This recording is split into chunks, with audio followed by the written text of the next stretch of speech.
Can I have an axe too?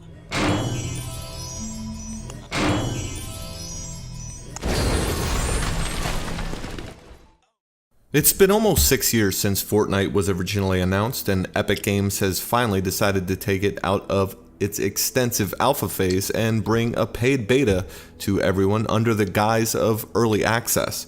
A cooperative survival game with heavy crafting and customization elements, Fortnite is a cross between the building and hoarding aspects you'll find in Minecraft and the zombie slaying madness that you'll find in any number of shooters, with a dense system of progression, unlockables, and rewards found within the game to separate itself.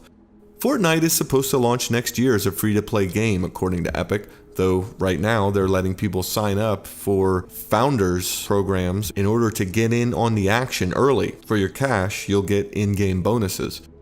After taking Fortnite for a week-long spin, I've left kind of unimpressed with the game. Not in that it does anything horribly wrong, it feels kind of like what you would expect from a free-to-play game. It's tied largely to RNG elements with loot boxes and all of the free-to-play grind progression stuff that you know goes alongside with that. Fortnite is a game that essentially ties your progression and ability to tackle tougher and tougher enemies to items that you're getting out of loot boxes, which are conveniently available for a small fee. As a free-to-play game, this isn't a horrible strategy. Unfortunately, at this point, Fortnite isn't free. It's actually quite expensive by early access standards. At $39.99, you'll get a bare bones access to the beta.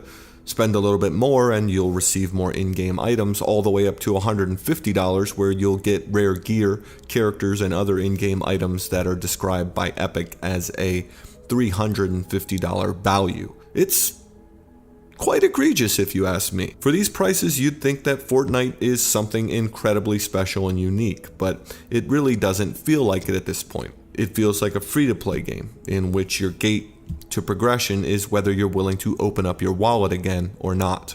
The vibrant and colorful world of Fortnite is AAA quality when it comes to presentation. The sights and sounds of the game are top-notch. The gameplay is a mixture between building structures, exploring the world, harvesting items, and then using them to defend yourself against hordes of husk monsters. The gameplay loop for Fortnite is fun, I have to give it that. The constant struggle to find materials and craft ammunition, weapons, traps, and structures is fun in the way that Minecraft was fun. It hits those same notes, and what you can build is really only constrained by your imagination. On the combat side, the gunplay isn't quite as tight as we've seen from Epic in the past, especially when you're comparing it to something like Gears of War, but there are an incredible amount of weapons and variations of them found in the game.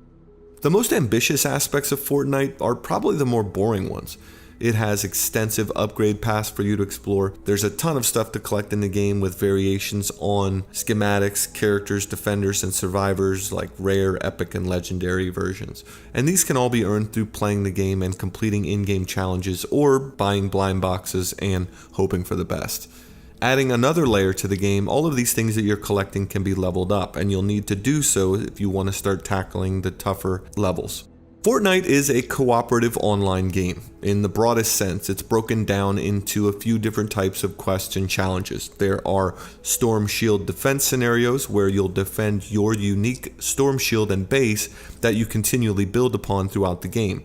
Everything you've built and the damage your base takes in attacks is persistent, so you'll need to rebuild, add more as you progress. You can use defender characters to help you in these missions, and the game will also sometimes pair you with other Fortnite players for a defensive attempt. Then there are cooperative missions that have you looking to find an objective, activate, and then defend it. Both of these modes include the core gameplay elements of scavenging, crafting, building, and fighting enemies.